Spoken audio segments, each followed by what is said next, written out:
So Nice. it's been good. Okay, why is it? Hey, if you got this part of the video, you've got the live unedited edition. Home Gadget Geeks. It's Thursday night.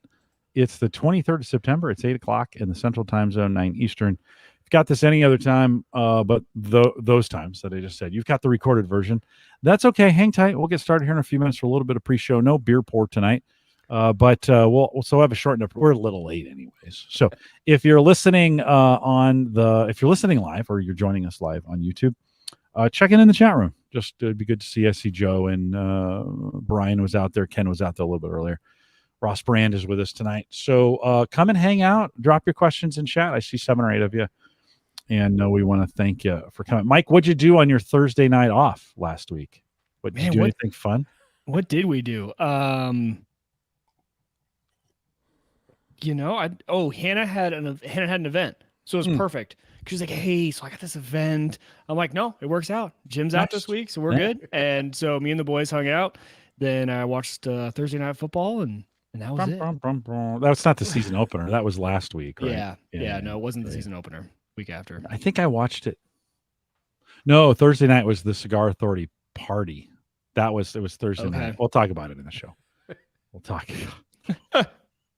talk about it in the show.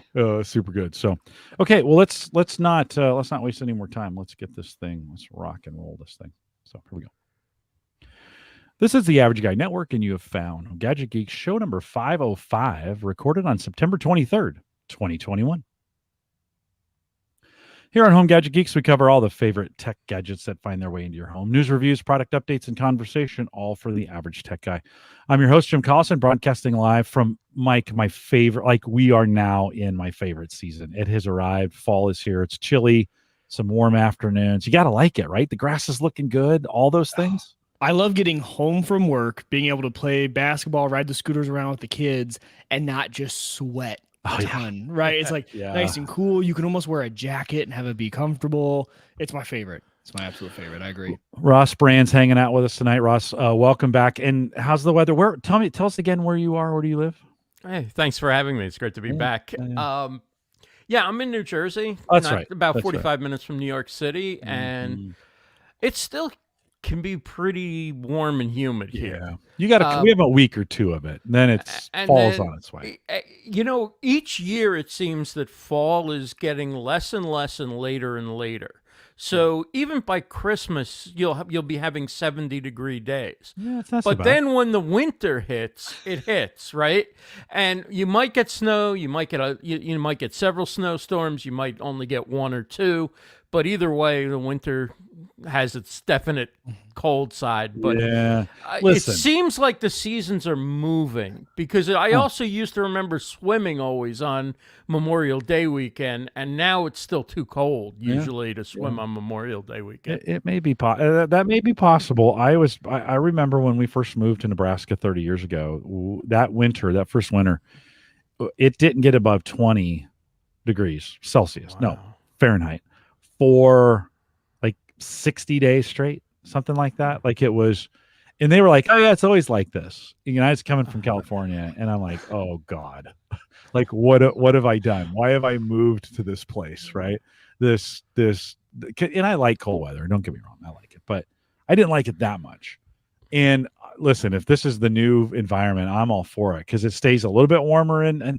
Yeah, some people say it cheats our fall. I don't think it does. I don't know. I'm kind of for it. So I'm out there burning styrofoam in my fire pit, just trying to get all that. Not really. Don't environmentalists don't write me. Not interested. Anyways, we post a show with world-class show notes. Not a lot of show notes tonight, but you can get access to those all out at theaverageguy.tv. Big thanks to Ed Sullivan, who was on 2 weeks ago when we were on here prepping for the Boston are the two guys, Cigar Authority anniversary party, as they call it. I think it was 34th annual or something like that. And Mike, I've never smoked so many cigars in my life. It was a forest fire. That is like, because even when you and I will enjoy one, because the only time I ever enjoy them is with you, like that my mouth is so like dry for like the next 48 hours. Like I don't know how I couldn't do 2. I don't think, because it's just I can't even handle 1. It is. Ross, do you enjoy a cigar from time to time? Are you a cigar guy at all? I'm not a smoker. Don't start. Don't start. Okay, don't start. It's one of those kinds of things, and whatever my motto is, whatever's worth doing is worth overdoing. Right. And so I've gotten all in on this cigar thing, and I think I reached my theoretical limit this week. Like it was 3 or 4 a day. I think one of the days I did 5. That was probably the most I did. But as I was flying back, Ed dropped me off. But anyways, big thanks to Ed. I stayed with Ed. He was my host while I was there. Drove me around. Was my taxi guy and my Uber guy. He was fantastic. So Ed, thanks for both coming on the show 2 weeks ago as well as hanging out with him. He was just a great guy to hang out with. But Mike, on the plane on the way back, I was like, I need a break. Like I physically didn't feel like I could. It was one of those things I didn't want to. Right. I didn't feel like it. It wasn't one of those things like, so I had a friend tell me, be careful, nicotine, don't get addicted. Well, I tried to get addicted. My body said no. So they called me, and there's some inside joke on this, but they called me the quitter while I was out there in Boston. And maybe it fits because it's like, I took the whole week. I'm taking the whole week off. Time for a new hobby. Oh, well, at least for the short term. Yeah. To get it done. And then I get you a ham radio. Yeah, don't get me started on that. Like that. Then I have the house wired up. Go ahead. Real quick story though. So wow, you that weekend, it was either the weekend you were there, I think it was, or the weekend before. Can't remember. We were out camping, and I can't remember if I mentioned this on the show, but during my activation, so I did Parks on the Air, where you activate a park, right? So you get on the ham radio, you try to make as many contacts. I didn't write down, I didn't make a comment of who it was, but someone says, hey, by the way, I listened to the show. Tell Jim he needs to get in the ham radio. And one of the guys just randomly that I made contact with was one of our listeners. So, hey, if you're that listener, by the way, I need to know who that is. Just send me a DM in Discord or Twitter or the many ways you can reach me and let me know that was you. I got to know who that was. It's going to happen. I have to take a test. Interested in learning. Let's just be really about that. So, from time to time, for whatever reason, I'm having some video issues tonight. And audio that time. Your audio got weird that time. Did it get weird? It's okay. Yeah. So for whatever reason, I got to figure out what's going on. It's very sporadic. It's about every 3 minutes or something. I can see in StreamYard there's a little meter that comes up that says, "Hey, you're struggling." So, we'll get past it's all it. right. It's not terrible. Big thanks to Dave Garofalo out there as well. Cigar Authority got a chance to do their after show. So if you want to, I had some podcast recommendations for them on the way they do their podcasts as a follow-up to the full show that I did last year, and it was a ton of fun. So if you listen to one, just go to Cigar Authority, listen to the after show from this week. It came out Tuesday or Wednesday. I think it was Wednesday, and we had good fun on the show as well. So it's good to be back. Good to be back in the saddle. Good to breathe some air. Mike, the party, Ross, the party, like. Imagine 400 guys all smoking cigars in a room that had one door open, and it was just a hazy, like at one point it was a forest fire is what it was. I mean, it just was smoky. I had to go out and get some air. They say it's fun. I enjoy it. And so it was good. It was all good, but you probably. So I'm curious, what kind of venue can you rent out that allows that? Yeah, there's one left, like in the whole area that would actually do that. And then the next day they come in and like carpet, put stuff on the carpets and they wipe down all the walls and clean all the glass. I mean, wow. They had a wedding reception in there the next evening, and you couldn't. They spray it, they deodorize it and all those things. So pretty amazing. That building, this is the last one they're having in that building. The building's getting torn down for new development.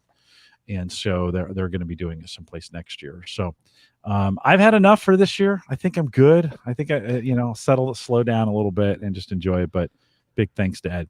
Ross, who supports us on Patreon as well. Ross contacted me and said, hey, I'd love to come on and talk a little bit. By the way, thanks for supporting us, Ross. Appreciate that. Always great to have you as a Patreon supporter.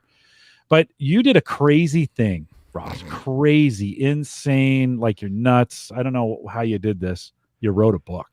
And not only did you do it this year, but you did it last year as well, and you're self-published. So you didn't have somebody do it for you. Ross, what are you thinking? Why would you do something like this? So tell us a little bit about what you wrote, why you wrote it, some of those kinds of things. So this is actually the first book. Oh, okay. But it's the 6th edition of the annual predictions you've been a part of, and a lot of people in the live streaming podcasting YouTube community and other online creators and entrepreneurs. And I started doing it in 2015, just shortly after I found live streaming, and started thinking, okay, this is really developing. Let's see what people think, who are people who are very active and have some expertise. And each year kind of got bigger, and I added more people to it. And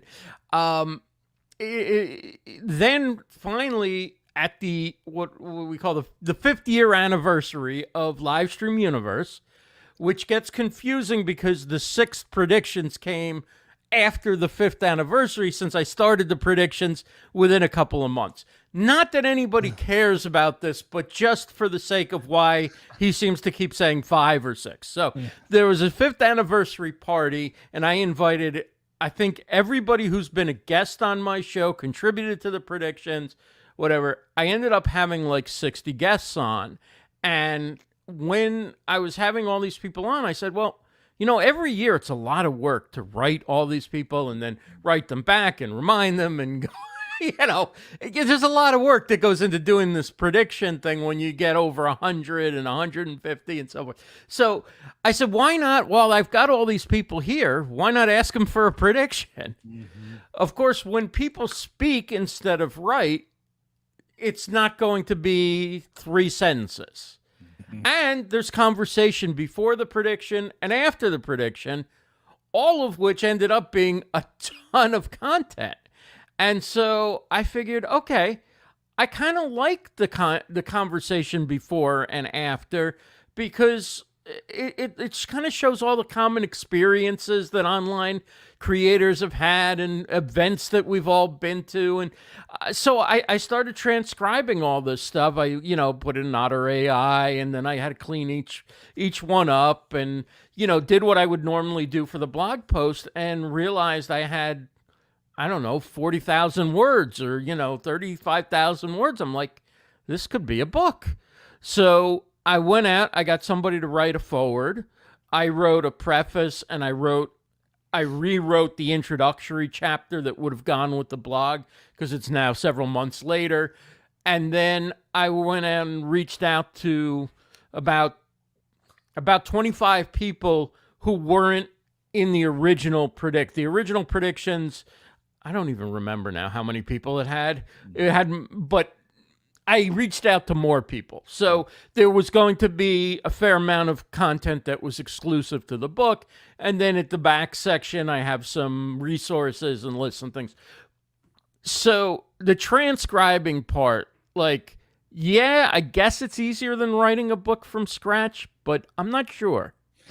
When you're doing all that yourself, I'm not sure. I think it's the same amount of work. I think it's the same amount of work. I mean, it's great that we have all these transcription engines, that are available to you. There's all these different kinds. You mentioned Otter, and that's the one I used, but there's Descript, and there's a bunch of other ones, right? But by the time you sit down, I have an editor at work that does this kind of work for me for the Gallup podcasts, right? And it's a 4-to-1 ratio. I mean, it's 4 hours for every 1 hour of recording. Just no way to slice it. Even if you have, sometimes I wonder if it'd be easier to have a really good, somebody who would listen and then just type it out. If that'd be any faster, because you end up fixing a ton of stuff that's in there. Now, to be fair, right, the transcriptions are getting better. They continue to improve. Amazon has a service, Azure has a service for it. There's a lot of things you can do with it. But in your case, you're writing a book, and it's how people speak, and we don't speak as well as we write. Right. So there's a couple levels of it. Right. One is the transcript that might be good enough to accompany a podcast or a live stream, which is, or go in a blog, which is, doesn't have to have perfect sentence structure. It's pretty much, here is another way to consume this material as it was delivered. You're cleaning up mistakes. You're cleaning up just to make it just to make it be what was actually said. Well, if and you get to for that SEO point, too, right? Right. Yeah, it's mainly just to drive so that it's searchable. You can search those keywords, and it's people might go through and read the whole transcript. But that's not probably the goal of it. Whereas with the book, it totally is.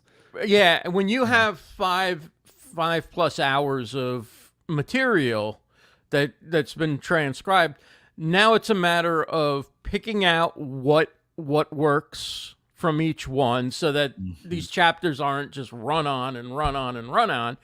And then the next thing is you do have to sort of rewrite things a little bit so that it's readable as a book without changing anybody's meaning, without greatly changing the words. You have to clean up the paragraphs and sentence structure. Otherwise, it would get very tiring, I think. Well, I mean, this is my first time doing it, so maybe other people do it other ways. But I wanted it to still feel like you weren't getting bogged down in, you know how people talk. I'm probably doing it now. We repeat ourselves. We make a point, and then we make the same point 3 more times. We throw in a lot of and I means and things, and I might have taken some of that out the first go round, but the last go round, it was okay. Yeah. If it doesn't move the thing forward, it's not going in. Right. So Ross, other than a little bit of like, hey, good to see Jim, whatever, just to make it feel like it was conversational and part of from an event. But other than that, then it's like, let's get to what we're going to talk about. Unless there was something that was like funny or historical or something that was like, okay, that could help by being in. That adds some color. So Ross, you got the content then at that point. And so you got all these words. Talk a little bit about, okay, and you got them in some kind of logical order. You could post them online. By the way, posting conversational words online for Google is not as valuable as actually well-written content. Google will actually score you less. So like if it's a conversation, if it doesn't, our conversations don't always make good grammar when we do it, right? And you get a negative bump on SEO if it's not. So if you don't take transcriptions straight as they are and load them, you need to kind of clean them up to make sure they're grammatically sound. Otherwise, you get penalized by Google. I'm learning new things. I didn't know that. Okay. Yeah. I found that out at work, unfortunately. Well, I actually did a blog post first. So that's why it was so important for me to go out and get more people, so that about a quarter of the book would be all new content.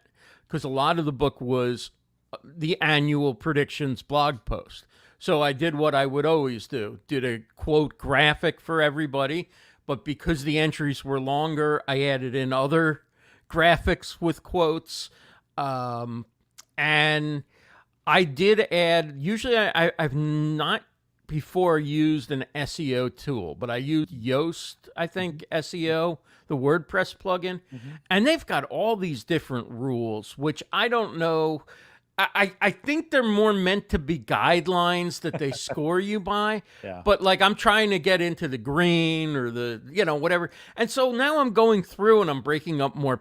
I think just trying to SEO the blog post in and of itself was like a 3-day project all day. I mean, there were a lot of long nights working on this. What did you use, Ross? What did you use on the editing side? So as you're bringing all this content in and doing some of the edits, did you just use Word, or what did you use as an editor? Up to 77 predictions out of the 100, I used WordPress. Oh, wow. Okay, it's a special place in heaven for you. I took what I liked and I put it okay, this is what's going to go into the blog, and then let's clean it up more, and then let's refine it more, and let's cut it a little bit and come back and add. So then after that, I used a free tool called Readsy, which has a free book formatting tool. And that tool is better for fiction probably than for nonfiction. I had this whole formatted thing, but it wasn't formatted exactly the way it needed to be. Just there were mistakes in the formatting that, based on how I wanted the book formatted, weren't working out, right? Unfortunately, at that point, I didn't have a Word backup. This was like, instead of using Word or using Pages, I put it into Reedsy's tool. And I think Reedsy's tool is great, but it's not going to give you, if you don't have it formatted right, the Word backup that they give you isn't really good enough to put into another formatting tool. And the different versions that you download just aren't really formatted for what I needed. So, great website, really cool free tool. I would probably advise more for people who are using it as a writing tool than just to kind of take something written, put it in, and then format, particularly a nonfiction with images. So I ultimately, I had something that looked pretty close to what I wanted, but ultimately I just didn't feel like I can get there. And I also kind of felt like, well, how many times am I going to write a book? Yeah, I say this is my first book, but what if I don't want to do another one, or I don't have time to do another one, or whatever? So if this is what's going to be out there, maybe I should pay somebody to do it. So a good friend of mine, Dale Roberts, runs self-publishing with Dale, and I asked him, he had these videos on YouTube, and I watched with different formatters, different cover designers, and I also asked him about somebody that I picked out of his video. He's like, yeah, that guy's pretty good. And so I went to work with, I hired somebody who's on Fiverr. It's not $5 for a really good, but that's what I did. And I also used a cover designer who he recommended, who I was thrilled with what they came up with. And again, I did that after spending probably 2 weeks and a lot of overnights trying to design my own cover and having 2 finished fronts and backs done. And then going, well, let's see what a pro can do. And of course, what the pro did was much better than, I mean, I think what I did wasn't bad. Like, Dale was like, you could legitimately publish what you did. I'm not a designer, so for me to get there, it took a tremendous amount of work. But what she did, I don't know if you've seen it, but this is the cover. I love it. I absolutely love what she ended up doing. I like the back cover. The spine, she did really, probably better if I hold it towards the camera. I don't know. But anyway, there it is. So I couldn't praise her enough. The guy who did the interior did a, really nice job on that. Let me just, our friend Chris Curran from Podcast Engineering School. Yep. And for each person who was on the 5th anniversary show, it really gets the green screen going. It really does. Yeah. I did. I put a screenshot of them from when they were on the show, and then I added one or two image quotes if there was a lot of content to break it up a bit, and then I had the last 25 or so they submitted in writing. Mm-hmm. Yeah, a little easier on you, or was it just as hard? You still got to chase people. I mean, people are more, when you say it's a book, people are a little bit more getting on the horse, but it's still like, Yeah. I know. You sent out an email for your 500th, and by the time I saw the email and everything I was doing, it was like, oh yeah, trying to remember. And it's not that I didn't want to do it, so I totally understand. Like, no, it's things come up. I mean, you asked me, and it's complicated. Now, if it was just on a blog post, that's one thing, but it's getting published in a book. Oh, I got to get clearance. Like, right. That's one of those. All of a sudden, work gets involved, and you're kind of like, well, Ross, I'll be honest, it'll be a lot faster if you just leave me out of the book. I appreciate that. Right. Because I think I asked you when I was first doing the blog post, but I already knew like this is going to be a book. Yeah. And he said, no, thanks or whatever. And I didn't know why. So I asked you again as it was getting close to the deadline. I'm like, I can't do this and not at least have made sure that Jim knows that it's a book and that, I want, but I totally understand. I appreciate you being good with me about it. Yeah, work's a little weird on that one. So I don't. So you got all the material together and you're ready to publish. They got the cover. They actually print it. What is it? Okay. So did you have to pay to like get this thing actually? I mean, are you putting thousands of dollars up front to get this thing printed? How did that piece work? No. So I'm paying for the interior formatting and I'm paying for the cover design. And there might be a little tool here or there that helped along the way that I'll probably remember. But those are the two primary things that I'm paying for the book. And obviously I'm paying in time, right? There's an opportunity cost because it takes so much time from doing other things. But that's the main investment. The Kindle side, because after that you have your EPUB document, which if you want to put it on Apple Books, you have that. You have a like a Word document, you have a PDF, you have all these different documents, and I don't, off the top of my head now, and like I could have probably taken an exam on this and gotten 100 out of 100. It's like one of those things, the class is over and now I don't, but one of those documents goes here, one of those documents goes there. But basically you have to, if you use Kindle, there's two KDP options, right? One is to do a book that's a paperback, which is, the actual printed book. And then the other is to do an ebook. And there's also, you can do an audio book as well. I'm not sure if that's KDP or if there's another place within Amazon you do that. I ordered I had the designer create a cover for the audio book, but I kind of feel weird about reading something where I'm one of the people in the dialogue. I just like, and Ross said, and then Jim said.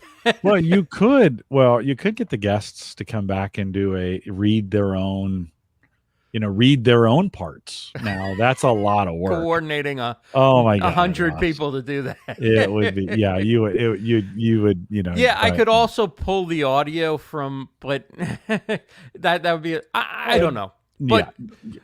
I think either I would have somebody read it or just probably go, two versions of this is pretty good. So you have to you have an ebook version which people would buy and then read on their Kindle, or you can read it on Amazon's got a read.amazon something website. So if you have Kindle books, you can read them online. You don't actually need a Kindle. Right. There's also a Kindle app on your phone or on a tablet, so you can do that and you can read books. So your book, for the ebook, the formatting, there's an ebook formatting that you want to have, but it's not specific to typesetting per page, because how many words fall on a page is going to depend on which device somebody's reading it on and which, what size they've got the text at and so forth. The print version is I did print on demand, which is, I think, how KDP generally works. There may be other options, but the idea of ordering 100 of these and selling them from my home, going to bookstores. Hey, you want? No. So I did print on demand, and that basically means I set a price, and there's a certain percentage you get from each sale, and that's kind of how it works. And so you order a book. You order Amazon prints it, and they ship it to you. Wow. Put a cover on it and everything. It looks like it's a real thing. And this is one at a time. I ordered this just like you would from. Wow, one at a time. Wow. And then they must have figured it out, I guess so. Yeah. And then I also put the book on Ingram Spark, which is a publisher, print on demand publisher. So that enables me to sell the paperback in other places. Other countries or? No, well, Amazon I can sell in all countries. I have my own store on each of the my own book page and author profile on each of the different countries. They're all in English, but they're on each of the different country sites that Amazon has. And it's actually one of the really cool things, like the day of launch, seeing my books like on the bestsellers in Canada and in the UK and Australia and France and on the chart somewhere in India. It was like really cool. And it actually hit #1 in Canada a couple days after it was launched. Obviously, most of the sales were in the U.S. Yep. And so just to think about all that goes into it. Okay, file size. Here's another thing I never would have known. Okay, so I had no idea that when you do the ebook, what you can price the ebook at depends on the size of your file, because file size deals with delivery and bandwidth and such. So if I had been promoting for weeks in advance that I was going to sell the ebook for 99 cents on the day of launch, and the file size was like, 90 megabytes or something.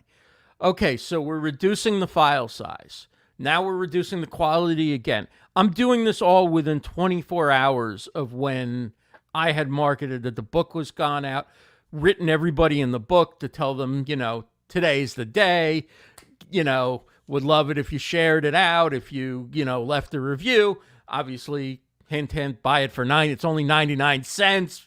We want to try and get a #1, so I got all this and I'm like, what am I going to do? I can't get this down to size. I go in and I take out all the images that weren't the images that were the graphic quote, that main graphic quote with the contributor's picture and a quote from within their prediction. Take everything out but that in terms of images. Still doesn't do it. I take all the images out. Now I'm below a megabyte. Now when I upload, and each time I have to upload it, open up the reader thing and see what the size is and all that, and then get to the pricing page, and it tells you, this book can only be sold for $2.99 or above or whatever. And then finally $1.99 when I got most of the pictures out except for a few, but that wasn't good enough because I promised I was going to sell it for $99. So eventually I had to sell it without any images in. But until I got to that point, that was like a level of stress I just wasn't prepared for. Because I had already been cranking to get to that point. Right. And so anyway, it all worked out fine. I eventually, when I was ready to make it a $2.99 or above book, then I uploaded the full quality with all the images.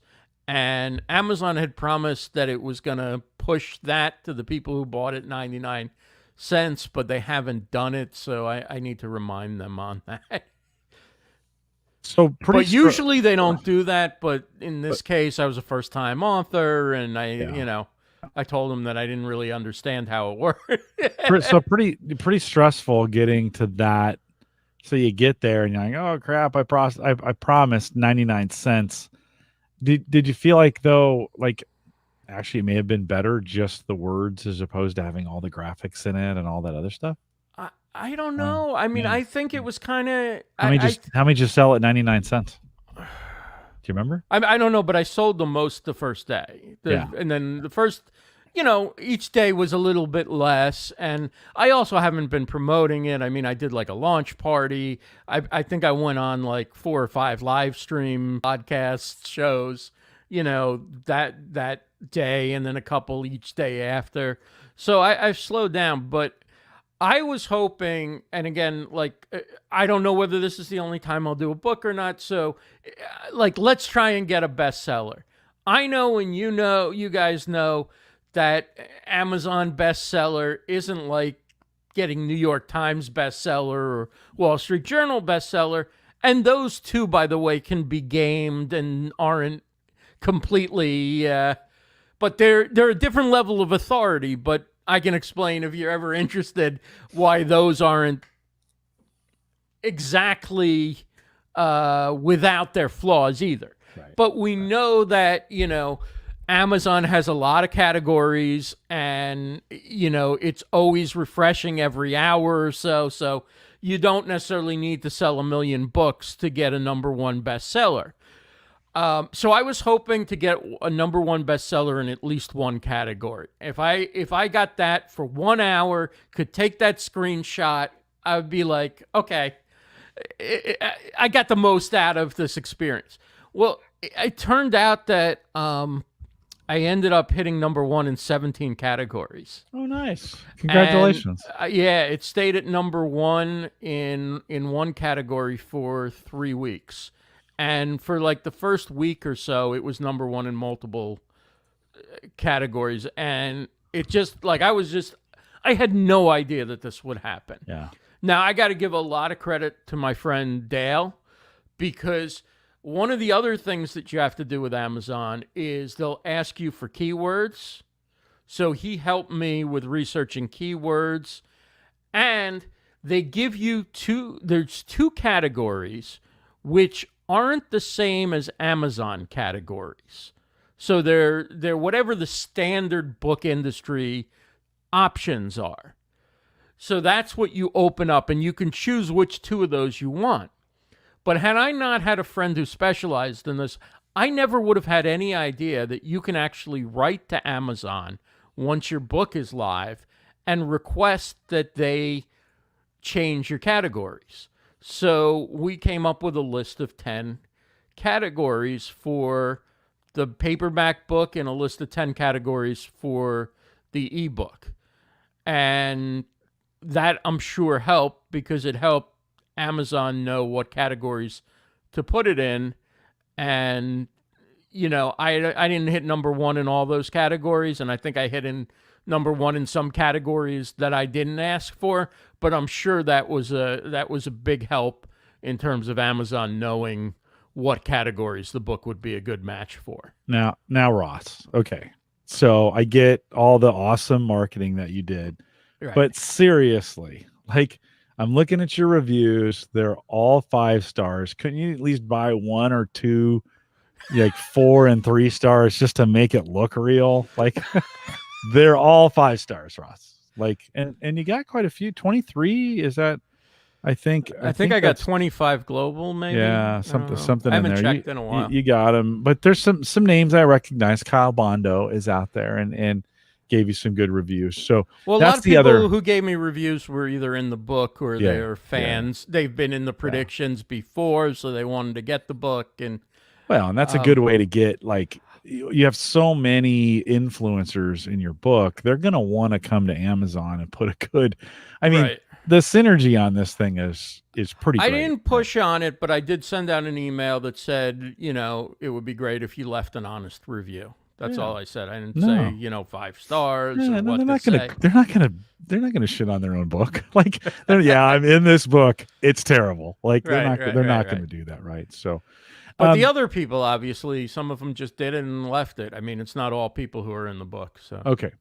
So Ross, hold that thought for a second. I gotta ask Mike. Gotta ask him this question. All right, Mike, you've seen Ross has taken us through. He's given us the good and the bad, right? I mean, of writing, self-publishing. What do you think? Are you in? Is this something you're thinking about? Like, have you ever thought about writing a book? And after hearing Ross talk about it, how do you feel now? So I don't think I've told, like, I don't even know if Hannah even knows this, but like, writing fiction was always something that as a kid, I used to like write these as a little kid, like not old enough where it made sense. I used to write like 10-page front and back, like things. And it's something I've always liked doing. Now I ended up finding that my medium that I like to do was YouTube and those sort of things, and that gets enough, but still something that I would do.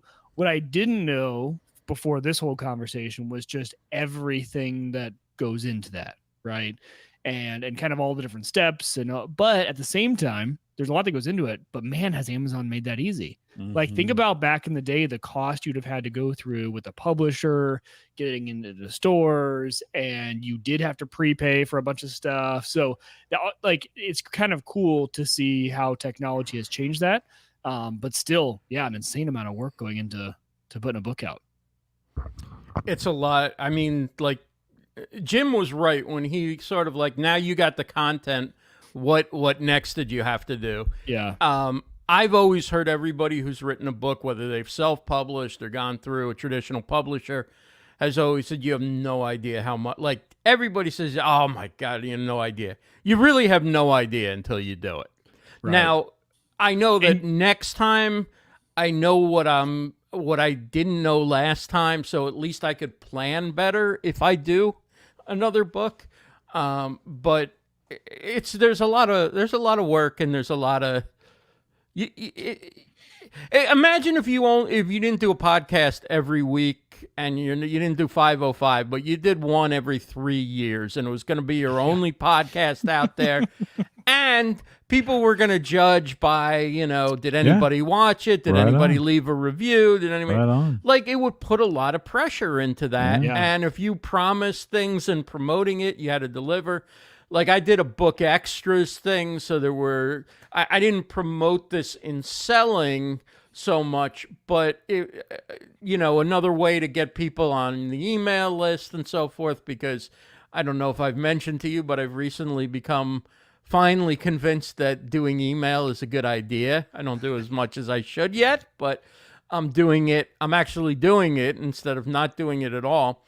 And I can tell you that most of my time online, it's been all about promoting on social and going live.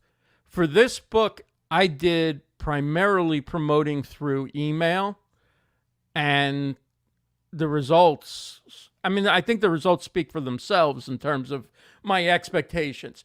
Now, I still went live, I still posted on social, but because the lead up was just so intense, I really didn't have a lot of time. I didn't go live at all on my own. And I rarely posted on social lead. I just didn't have the time. But I did put together like a 5 days of emails to go out to people on my list, and a free chapter if you sign up. And then I did these book bonuses. If you can put your email in and so forth, and you can get, so that all takes time, because you got to also, you have a bonus. Now you got to create something. So I created kind of a how to get started with live streaming, or 3 elements for your next live stream.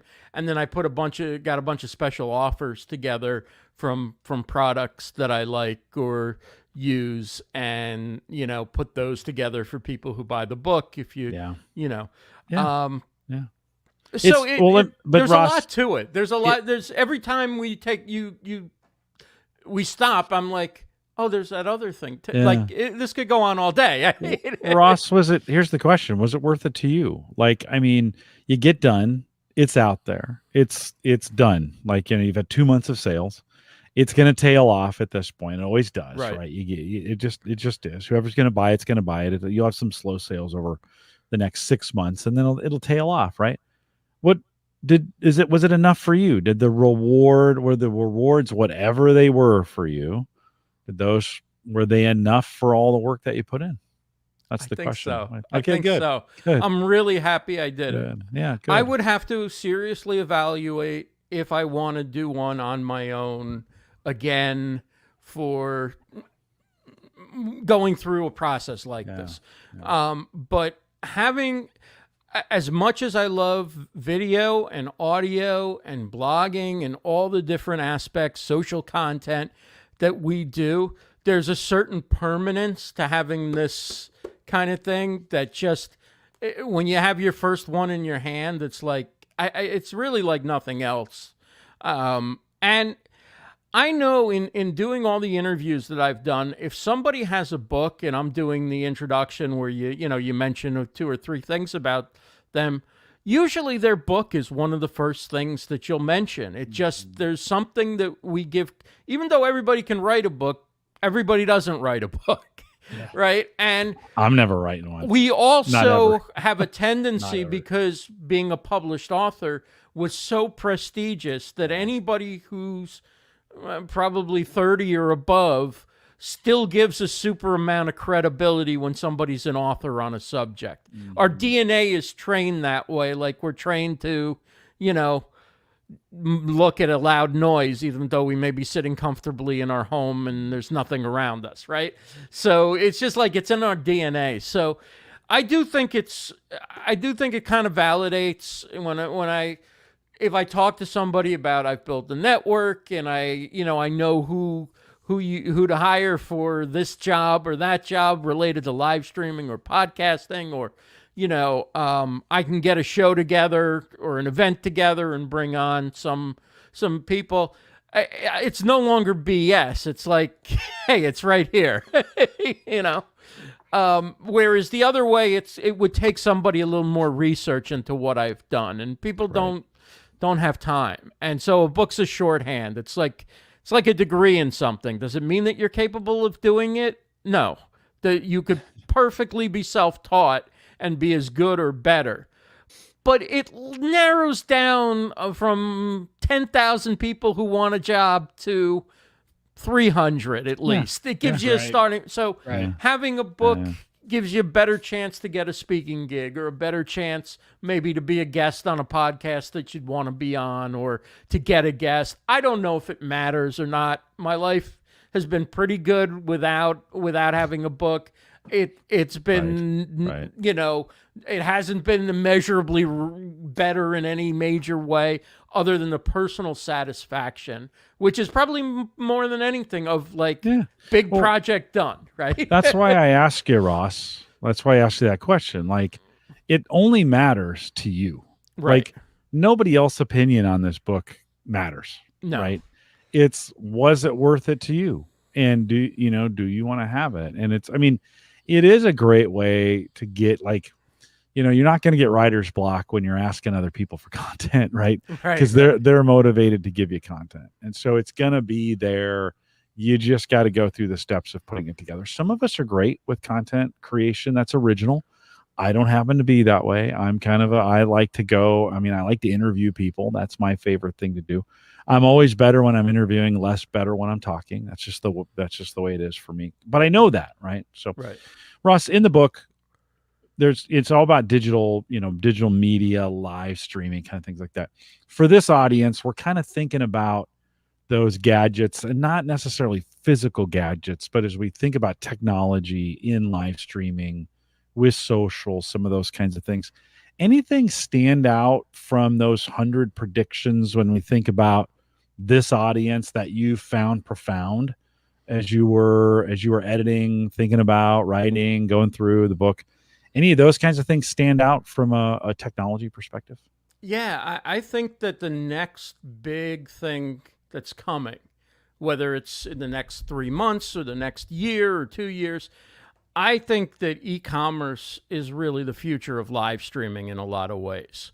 And what's going to happen is the ability to purchase in stream, the ability to, I'm watching the show right now, and you were earlier talking about your favorite drink, and all of a sudden a little overlay pops up in the corner of the screen. And if I want to order a case of that, I just tap the glass. My credit card info's in there. I don't have to leave. You don't have to tell me a link. People in the marketing world always kind of talk about live streaming as top of the funnel, right? You're shouting out to the world. People kind of find out about you, and then later on you sell them something, maybe after building a relationship, showing value, all that kind of stuff. I think now live streaming may well be the place that you go to talk to a salesperson, in a sense, or you go to actually do the purchasing. Like, if Jim had a course on podcasting and I wanted to take his course, maybe I just tune into one of his Q&A live streams, ask him a couple questions, and go, yeah, this is going to help me. And I just tap that little icon on the glass that says enroll, and it swipes my credit card in the back end, and boom, it's up there, and there's nothing more that I have to do, and I get ready to start the class. There's no friction for me. I don't have to leave the live stream. I don't have to try and remember the link. You don't have to come up with a link that's friendly to mention, a special link that you go like, jimcollison.com/class or something, so that you make it easy because you're doing this verbally. You don't have to put links in the chat necessarily. I don't know. But this is where I think it's going, and I think every platform should, if they're not thinking about this, they should be.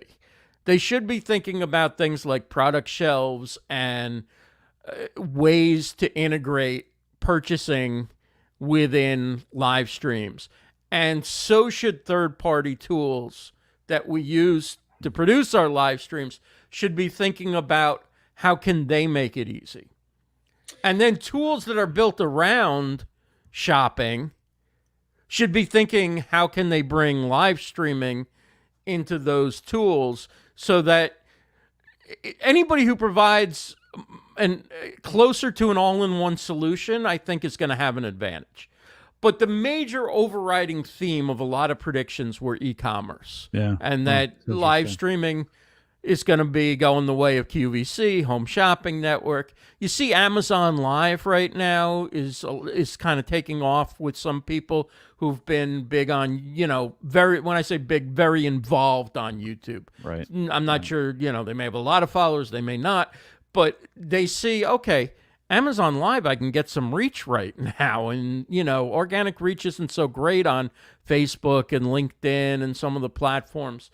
So Amazon Live, when you go live there, you have a product carousel. I think eventually that will be a touch screen kind of thing too, where they make it even easier. But right now, you're watching the live stream. Underneath it is a product carousel that the host puts under there. So, but people are doing a variety of content, right? They're not just going on like, this is my favorite microphone, buy this, and this is like, they're doing conversations like we're having, but they have their products in the carousel that they know relate to what we're talking about. So the book would be in the carousel. We're talking live streaming, some of our favorite live streaming gear, some technology, Yeah.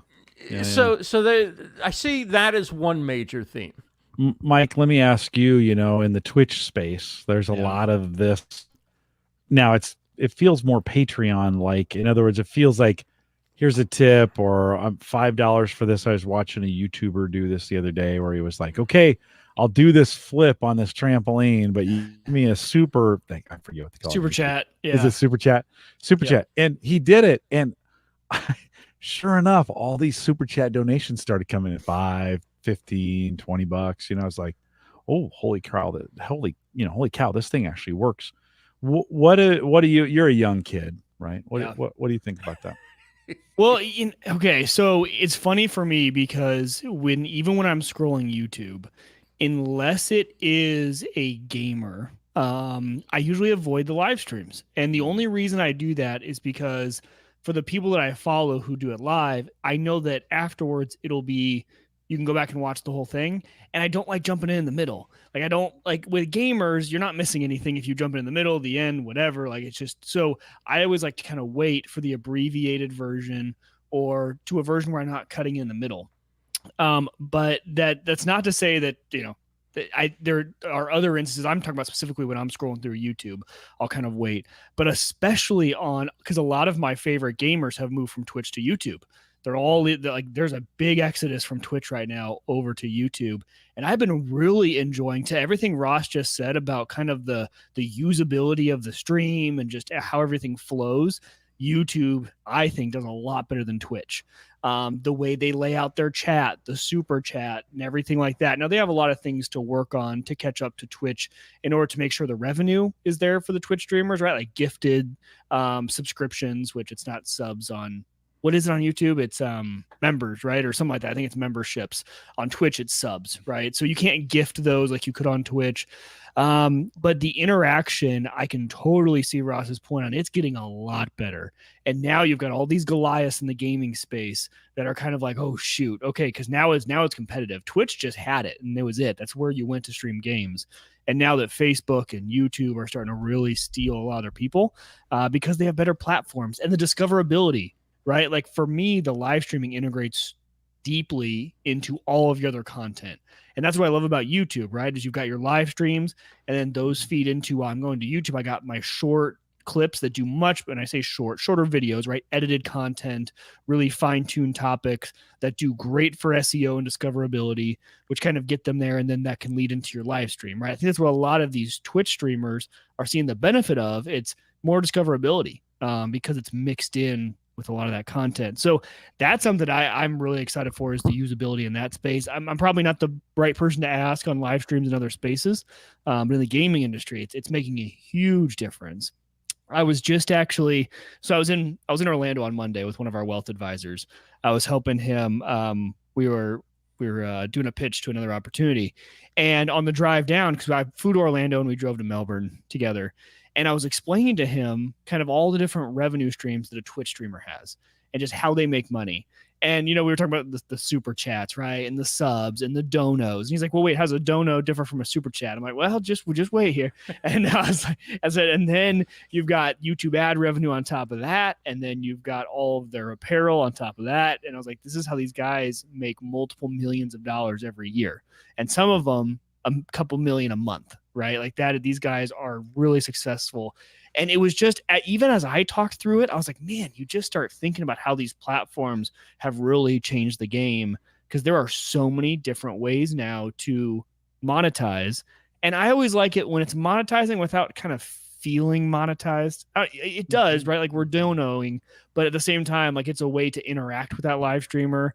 They read the dono messages, right? Or there's like some sort of trade of value there. I don't know. And it's probably just perceived at this point because it's really just a guy that you like who's reading your message. But is everyone doing what really big on Twitch? Are they all gamers? They may do other kinds of talk, but are they all at their core gamers? I mean, there are definitely big creators who aren't gamers. The biggest ones are gamers. Yeah. I mean, on Twitch, because that's what Twitch started out. Now, Twitch, you can do a lot of talk show stuff. You can do other content. You can do podcasting.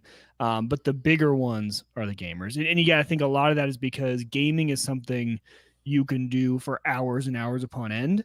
And that's where revenue comes in for these guys, right? Is the length of stream, the donos that come in during that, and the super chats and all of that. I think that's why they end up being the biggest, because they're on more, right? I can almost count on, I know my schedule of my guys, and there's rarely hours that they're not streaming.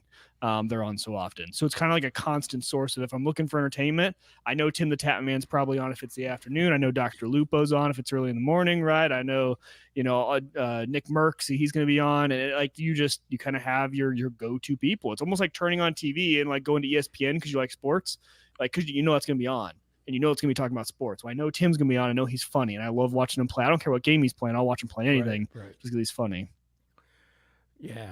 I think on Twitch, it's in the book, actually. I mentioned it in the introduction. There was a time when just chatting, the category just chatting, actually passed gaming in terms, I think, of hours watched or hours streamed or something like that. Okay. I don't remember the metric, but just chatting is differentiated from podcasts or live stream talk. Oh, is it? Okay. Shows. So I don't know if just chatting is like you just kind of open a room, so to speak, and you're just like, I don't know why that's considered a different category from, but when I was multi-streaming and would go to Twitch, nobody said to me, set your category as just chatting. In fact, it may have been StreamYard's default that the category would be podcasting and webcasting or whatever it's called. Podcasts, I think, and shows or something. Yeah. Well, and it's interesting because I think I think you're probably onto something, and that must be why. So, for example, Tim the Tap Man, he was probably the biggest guy on Twitch, one of the biggest guys on Twitch. He just recently moved to YouTube, but before, that category makes a difference. So he ended up switching. He used to be he would jump on, he would get into the game, and then he would talk while he was playing the game. He switched his whole strategy up 2 years ago. In the first hour and a half to 2 hours, he's just chatting with his chat. Like, it's just him and his chat. He's got such a following, right? He's got 60,000 people watching him whenever he gets on. He would do just chatting and change his category for the first hour and a half. I think it would put him into a different category. His metrics would change a little bit. He'd get featured in different areas. And then as soon as he started playing, right, he obviously switches the category, then switches to whatever game he's playing. For him, Call of Duty Warzone, right? That's what he's going to switch it over to. But I'm wondering, Ross, if that's why. I wonder if maybe those start to pick up different things and the featured in certain areas, and maybe that's why he started doing the just chatting for a while and then switching over to the gaming. Try to be relevant in multiple spaces. And I think people want that access to people that they enjoy watching and listening to. That's probably true. It probably increases revenue a bunch, because that's when he gets all of his donations, because people want to talk to him, right? Because he only reads messages from donations. There you just answered your question, because that's how Super Chat works. Somebody's providing info or advice or deciding who they're going to talk about, or two. You want to get that shout out, or you want to get your question answered, put a super chat in, you kind of cut the line. In fact, with the biggest people, you probably can't even get in line. Super chat is the line. Yeah. Oh, for sure. Yeah. I mean, and his chat's scrolling by so fast, you can't read it. And so he really he focuses only on the donations or super chats, whichever platform you're on. Yeah. It's fascinating to me. It's absolutely fascinating. And it's even more fascinating that, I'm not young, but I'm definitely, I'm not old yet either. I'm kind of stuck in this weird age where I'm still kind of into gaming. But I'm definitely not a young kid anymore. And, I have kids myself. Right. And so, I've even, donated and subbed and all this stuff. And I'm like, man, he's even got me involved just because he's such a cool creator, right? It is. It's weird. It's almost like, it almost triggers the same mental thing for me that dopamine hit, like gambling real quick does, right? And it's almost like, oh, you donated and he said your name. All right, and he read your thing. It's weird. It's a very weird kind of thing. But it's great. And you just want to support these guys because they're fun. They provide a lot of entertainment. I should probably pay him what I pay Netflix, because I watch him way more than I ever watch Netflix. When you put it in that, those terms. Yeah, I got Netflix for like a month because there was something on it I wanted to watch, and I never watched anything else after that, and I ended up canceling it. I need to do that, honestly, because we do the same thing. We'll end up watching a show on it, and I could probably cancel it for 8 to 9 months out of the year.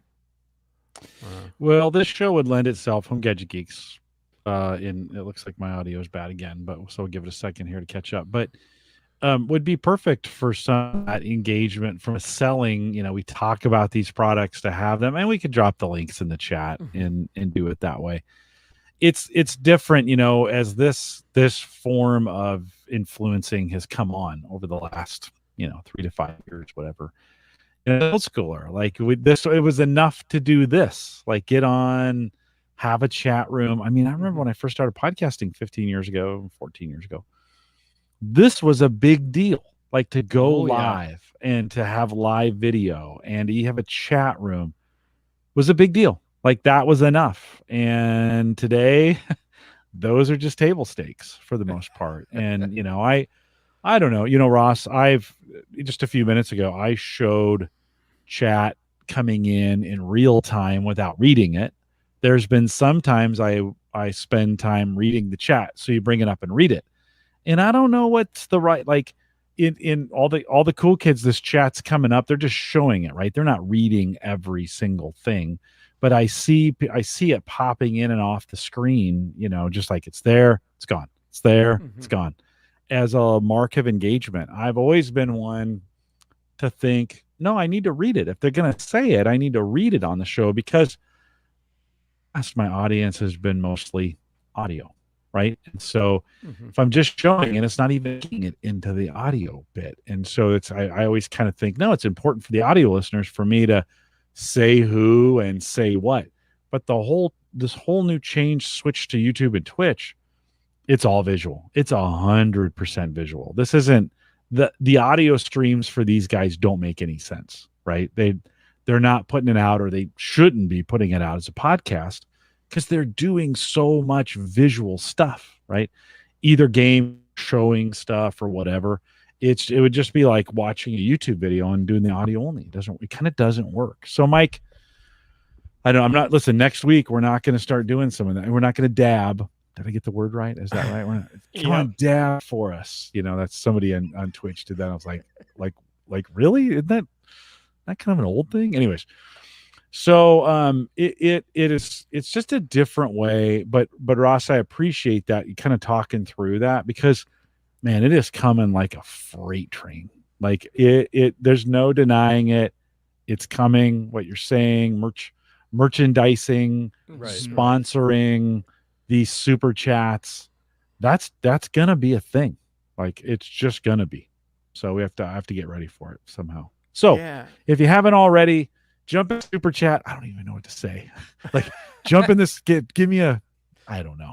You're enjoying the show. Give Jim a super chat. Just give me a thumbs up, for God's sakes. Like, I'll even just take a regular thumbs up down there on YouTube, if you want to get that done. Ross, it changes things as I've known you. In the years, the 4 or 5 years that I've known you, and we're talking about live streaming. We have really run the gamut from just basic live streaming to now income streaming. Like, these live streams have so much income implication to them, and they have more tools to be able to do those. We thought Patreon. Brian. Oh, hold on, I'm already falling down on the job. So Brian gives us a thumbs up there in the chat. So Brian, thanks for doing that. Your bank account will be minus $5. So no, just it won't. So I'm not seeing super chat on. No, I don't have YouTube. it. Oh, okay. I was just gonna say I went to go do it too, and I was like, oh yeah. No, I would. I don't think I can. Like, don't you have to have a certain like volume thing? Oh, you may need 500 or 1,000 or something subs. Oh, well, I've got 1,400. So you have to apply to be monetized. Maybe have you done that? Yeah, I think I turned it on. Yeah, I think. Well, so maybe I just need to go turn it on. Yeah, you may just be flipping a button in your settings. And it may be under community. There's that community tab. I don't know if it's there in your settings, but it should be somewhere in your settings. Yeah, not like anybody's going to use it. Although I say that, and then people subscribed on Patreon, and I'd say, oh, nobody would sponsor a mug on Ask the Podcast Coach, and 2 people have sponsored the mug, right? We've got a coffee pour sponsor that does the coffee pour. We have Patreon subscribers that so I always kind of say that, like, yeah, nobody will ever do that, but Mike Wieger is a perfect example of a guy who would do that. This is what I hear from you, Mike. Yeah, you're like, it's a dopamine hit. I need It is a dopamine hit. That is 100% correct. I don't get it. I struggle to separate. I spend money other ways. I have my own vices, cigars, but it is. I struggle with that. That's not that's for me, that nickel and diming of people is not something. It kind of makes me uncomfortable. But for your generation, there's no. I mean, they do it all the time, right? I mean, the nickel and diming of the entertaining or entertainment industry is where it's at today. Just little, hey, $1 here, $5 there, $20 there, in all these kind of gimmicks or gadgets, whatever. And look, if you have you don't even have to have a huge show audience, but if you have a decent sized audience and a bunch of people throw in $5, $10, somebody feels generous and throws you a 20 or a 50 or whatever, you get out of an hour live stream, you might have a few $100s, and that's not nothing. Right. If you go live, 4 times a month or 5 times a month, now you've made $800 or $1,000 from that. And same thing with selling merch. Like, I think the way things are going, there are people who are making a lot of money, and they're doing it largely with small purchases. but they're doing it in volume, right? They've got merch on their website, and they're selling T-shirts for $20, and they've got a course for, $19.99, but they're getting so many people who want to learn from them the first step of doing whatever it is they're expert in. I don't know. There's different ways, right? And then there's people who do the big ticket item, right? They're looking to put that mastermind together for CEOs or something and charge, $15,000 a month or something insane. So I think there's people on all ends of it. The other thing that's different, Jim, and this is what I'm looking into a lot, and I've been focused on for probably the past year, and that's virtual events. In other words, instead of a live stream show for some things, let's make it a virtual event. And I think organic reach isn't very good with a lot of the platforms. A lot of the platforms' watch time isn't great because there's a loss of... There's just so many distractions, right? You're on Facebook, you're getting pinged, you're getting messages, somebody else goes live. You feel like you're in the scrolling mindset. You don't... I'll say hi to Jim, drop something in the chat, then I'll go on to the next thing and the next thing, right? But changing the mindset when you create an event and you promote it as an event, now I'm not going to watch Jim's live. I'm going to drop into Jim's live stream on Thursday night. I'm going to Jim's event on Thursday. And there's a different mindset with the events that I've put together. I've gotten people who stay more than half the event time. So I did one that was 8 hours, and the average watch time was 4 hours and 20 minutes per attendee. And I did one that was, my book launch party was like 2.5 to 3 hours. The average watch time was over an hour and a half. You won't get as many people as you might get on a busy Facebook page, but once you go deep into those analytics, you almost don't want to do that, because then you see like 60% of the people never turn their volume on. Yeah. Just make that jump from 3-second views to 10-second views, then move it out to 1-minute views. If you haven't lost 90% of the views, you're probably not looking at your numbers, right? Right. I'm not saying that's in every case, but I'm saying that, and so I've been looking at that, and I've been looking closely at these virtual event platforms like Hopin and Hubelo and some of the other ones, and there's features there, like you can have virtual expo booths. Hubelo's got a virtual lounge. Hopin does this like one-to-one networking thing where they use AI to pair you with somebody. And you can video chat and you can message people, and you can have more than one session going on at a time. You can go live in your booth if you're a vendor. So, there's the opportunity to also sell sponsorships. And I think... And people sign up with their email address. So there's a lot of things in the virtual event that, well, I think the weekly podcast show or live stream show is still probably most suited for social media. But I do think that when it comes to a book launch, like I'm hosting a book launch for a friend and his co-author on Tuesday, and I was like, let's make it a virtual event. Let's put an event platform and, invite people to an event and have some guests drop in. So we'll have different sessions, different things on the schedule. It's going to be a one-track, one-stage event, but there'll be different elements to it. We're going to also have a booth, an expo booth for your book. I'll have one for my production company kind of thing. And let's make this an event, and we'll see. I have to keep doing these and testing it, but so far, I think there's a lot of promise in virtual events, and I think it's not just a pandemic thing. I think now, I don't know about you guys, but I think I'm much more likely, like I probably pre-pandemic, I was thinking, nah, at some point I'll host an in-person event. That's a lot of money to lay out ahead of time. and a lot of logistics.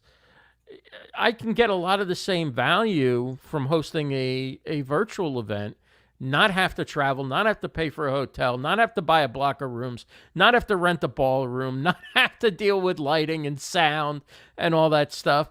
I can do it from right here. And I can give people who are great speakers an opportunity to speak. I can sell, to vendors an opportunity to have a booth, and to sponsors and things like that.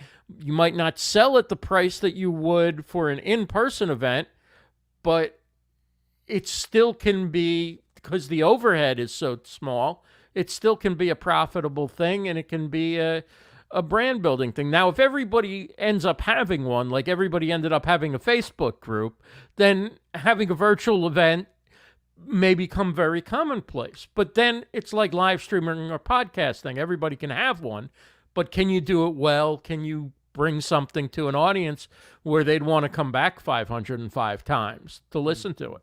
Yeah. Right.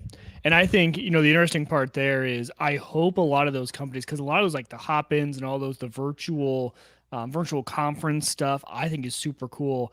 I worry and I hope they can stick around through this lull, because I think what we had this big spike with the pandemic of all these new companies doing really cool stuff. People are webinar and live evented out though. Like we have just, I think across the industry, people saw all their webinars, their live events were just skyrocketing, doing so great. In the last 6 months, they just plummet because everyone's just like, oh, okay, we've been doing this for like a year. I want to get back in person. Now I think it's going to come back up. I think, because you're right, Ross, this is some cool new stuff coming out. It's innovative. It's awesome. I think we just wore people out with it for too long during the pandemic, and I hope they come back, because what we're seeing in our industry is just like I said, we're like, we need to get back in person for a bit, let people reset, and then maybe the webinars, the live events will pick back up, especially because the ones that are utilizing all the cool technology, that is really cool. Like all that, like you said, the virtual booths, even I love it. Right. I hope that this lull though doesn't, I hope because they're smaller companies, right? These like little startup companies. I hope they can survive the little lull the industry is seeing right now. Well, Hop-in bought StreamYard, and it's now, I don't know, is approaching 10 billion in valuation or something like that. So I mean, and I don't think this environment's not dying, right? What's that? Like this environment right here, like live podcasts, those sort of things. I guess I'm equating it more towards like Zoom. You're thinking of Zoom, right? Well, I'm thinking more like Zoom fatigue and stuff. No, well, I'm thinking more like the webinar space of like companies putting on instead of bringing everyone into a room and having conversation about one of like mergers and acquisitions, or you're doing education on retirement. I'm in the wealth management space. Instead of bringing them in, they were doing those virtually in webinars, and they did really well for like a year. And now people are just like, I don't want to attend another webinar. I don't want to attend another virtual event where I'm not physically introducing myself to these people and networking. I guess that's more of but in this environment, it's going gangbusters, right? I think in just some of the more corporate, say quote unquote sales or educational scenes, it's having a rough time. Well, I think some of the keys to doing it is, and I haven't done enough to really have discovered what I think works and what I like and don't like. But my sense is that on one hand, you want it to feel like an event. So you've got some of those elements, like you've got the virtual expo, you put the photo booth in, you do things like that. You have some networking, you have some breaks, you have a music lounge, somebody can go listen to music or something like that. But then there's also the thing that you don't want it to be just to replicate an in-person event, so it seems like a bad copy of it, or it's like, this is what we're missing out on. And you also don't want it to feel like a Zoom or a webinar or something. Mm-hmm. And using tools like StreamYard to connect, it can really feel like more like a live stream, except an event full of live streams and full of interactivity and live chats and contests and polls and Q&A and all that kind of stuff. I mean, I think the key is to make it much more interactive than a webinar is, and more fun and more varied. Like I think I had, for the one that I did was 8-hour event, I had every speaker like 25 minutes. It was like 20 minutes of content, 5 minutes Q&A.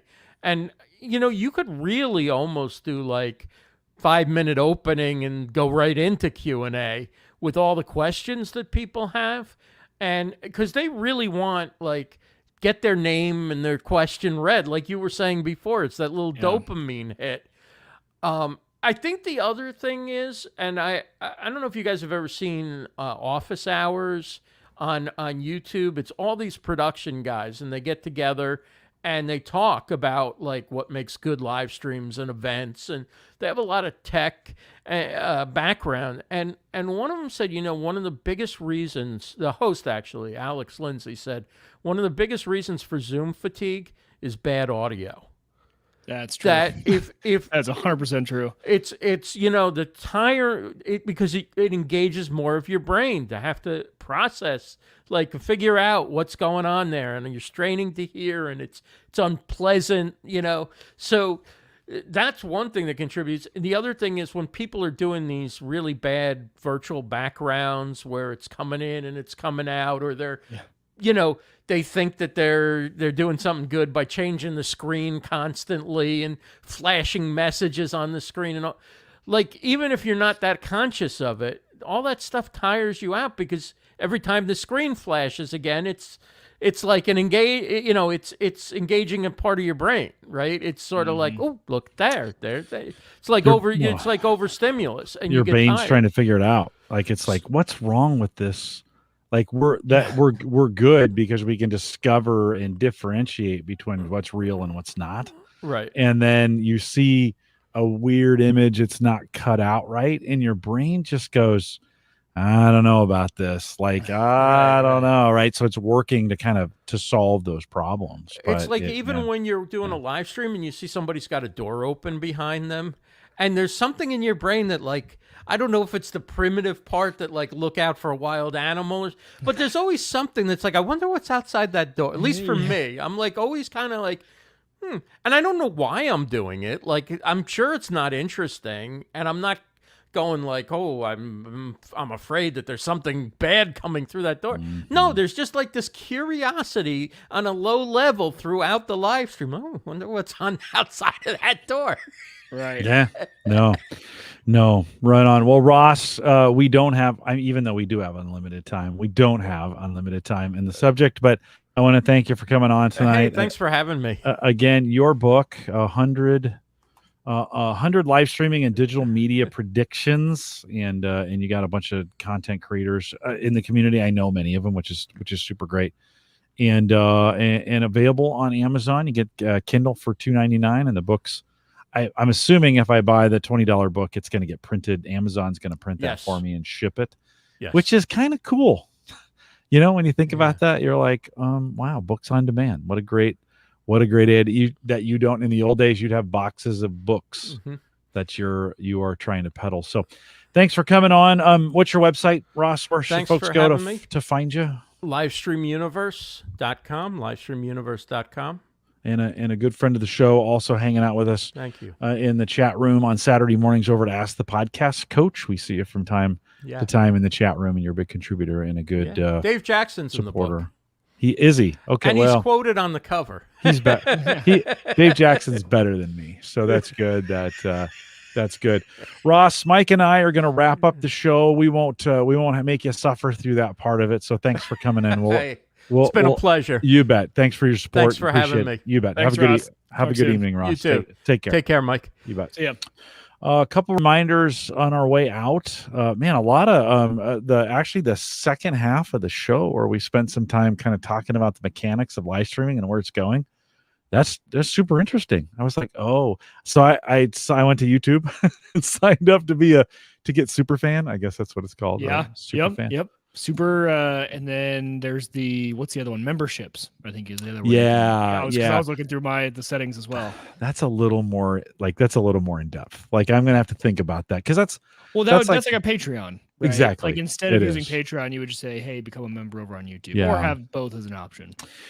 We've been thinking at Gallup of doing, I've been thinking at Gallup of just doing a strengths morning show. So an hour, and we could do it on Clubhouse, but I don't like the engagement over there. There's nothing to do but listen. Like, I want more interaction, right? Would you believe, Jim, that I have never even never been on Clubhouse? Never been on Clubhouse. I feel like everyone has. Yeah, you haven't. It's just audio only, and there's not Is a lot it? of ways to engage. What's the benefit there. of it? Like, what's the thing? Not recorded. Oh, so it's just live stream audio. Yeah, not recorded. Not recorded anywhere. Not recorded. Oh, yeah. okay. Yeah, not recorded. So is that why it was getting kind of a rap for it? It was like you could go there and just start spewing your mouth. Yes. There was a lot of like super one side of the other politics going on. Okay, that makes sense. Yeah. So, anyways, there's some. Maybe it's time. I'm always last to come to these things, but you know, Well, you're not last. I would be last if I came to it. Well, just Clubhouse, but I mean like super fan and some of those kinds of things. Oh yeah. That's kind of cheesy. Well, you know, and a lot of that is really. I mean, I guess I don't know. I'm trying to think of the podcast. I guess there's no other podcast I watch on YouTube for the super chat portion. Yeah. Yeah, I'd have to pay more attention to see when people are actually doing a lot of super chats. Yeah, I just don't want to do it. Like I don't want to do what has to be done to do that kind of stuff. And I'm like, I'm going to let other people do it. That's fine. That's fine. Mike, I shut down all the mining rigs, that I thought, because, I've been having some bandwidth problems during this show. And I thought, well, maybe they're sucking up some upload bandwidth. And no, they're all shut down. And I'm still having, it's like every minute it drops and then comes back, and it drops and comes back, and it drops. And do you think it's a local device like a switch or a cable or anything like that? Here's what's weird is my buddy today, one of the guys I work with, is having this exact same problem. Like it's probably bad right now, right? Yeah, it is. Yeah. So he's having this exact same problem. And when you run a speed test, it's absolutely fine. Yeah. But so I think after the show, I'm going to call Cox and say, hey, got this weird thing happening where it's fine. Speed test is fine. But when I'm live streaming, I see a dip in it, and my video gets bad and my audio gets bad. And it's pretty noticeable. And it's been happening for the last couple of weeks. I think they did some upgrades, and I think they messed it up. Well, I feel for you though, because you know how that conversation is going to go. Okay, can you run a wire? Did you reset your router? Now, what computer are you? And then she's like, oh, it's probably computer issues. Like talking to them. Did you try it on sort of a stuff. different? Yes, and that's true. Yes, I do need to run a test on. I'll have to run a test on another computer, so I'll open up a live stream and run it and just see what it does. Well, so maybe I won't call him tonight, but it's doing it right now. Like you're like, okay. Oh, it's been doing it the whole show. It's been weird, and it didn't do it 2 weeks ago. Yeah. So I don't know. Better not be this. It glitched it right when you said the name, so we didn't hear it. Better not be this blank. It's almost like the computer's like, don't say my name. It's listening to me. Yeah. All right. You're not going to blame it on me. Let's have anybody else suffer through it on there. Ross, thanks for coming on. A couple reminders on our way out. One, Erin Lawrence is here next week, so hopefully I'll have my internet fixed by then, and we'll have a great show with her. She'll bring a ton of great content, a ton of great gadgets. We're going to talk some coffee, Mike, next week. She's been reviewing some of the Nespresso stuff, and so we're going to talk some coffee. No, it's dangerous for me. Good thing I already have the Nespresso, so I shouldn't be buying anything next week. Well, but except pods of really delicious coffee. Right? I have no problem spending money on that. That's just necessity. That's like, I wonder if I could do a live stream of me just making and drinking coffee. That's all. Have you seen the guy on YouTube? I can't remember his name, but he's like the coffee guy. It's awesome. I need to do it. I need to do it. So Aaron will be here next Thursday, and then we got a long list of folks coming on. So don't miss us. Thursday nights, 8 p.m. Central, 9 Eastern. When my internet works, it's not working right now. It's driving me nuts watching this meter tell me when my audio and video is bad. We'll be back next week. Big thanks to Christian over at Maple Grove Partners. It's like right now. Get secure, reliable, high-speed hosting. And that was me. Get secure, reliable, high-speed hosting. Too many cigars from people that you know and you trust. And of course, that's Christian. MapleGrovePartners.com. If you need anything hosted, he is the guy to get it done. We are live every Thursday night, 8 p.m. Central, 9 Eastern, out here at the Average Guy.tv live. That'll end it for the live show. We'll do a little bit of post. With that, we'll say goodbye, everybody. Joe thinks James Hoffman, by the way, is the name of the coffee guy. Yeah. Oh, yeah. He's got almost 1 million subs. Wow. What is he? What is he? Just all sorts of stuff. Just makes it. He does, and he does like what was one of these videos?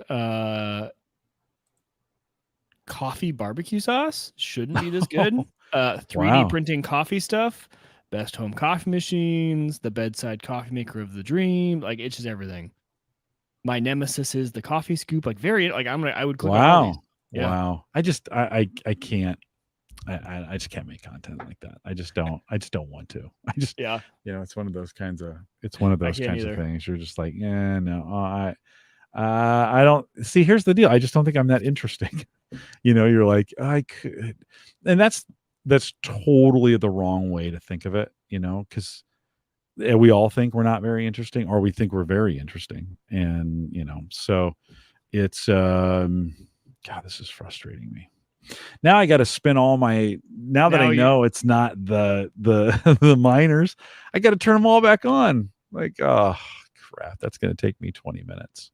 So, okay, well, I do have to be up early in the morning. I have a procedure tomorrow, so I will. Good luck with that. Yeah, Good thanks. luck. I appreciate that. I'm just for those listening, I have an MRI. Nothing big, but I do sweat. I can't. I'm going into the tube, and that thing just literally is like the size of your head, and I don't know why, but that kind of freaks me out a little bit. So I have to kind of get in the right frame of mind to be able to get it done. So yeah, Brian, I appreciate that.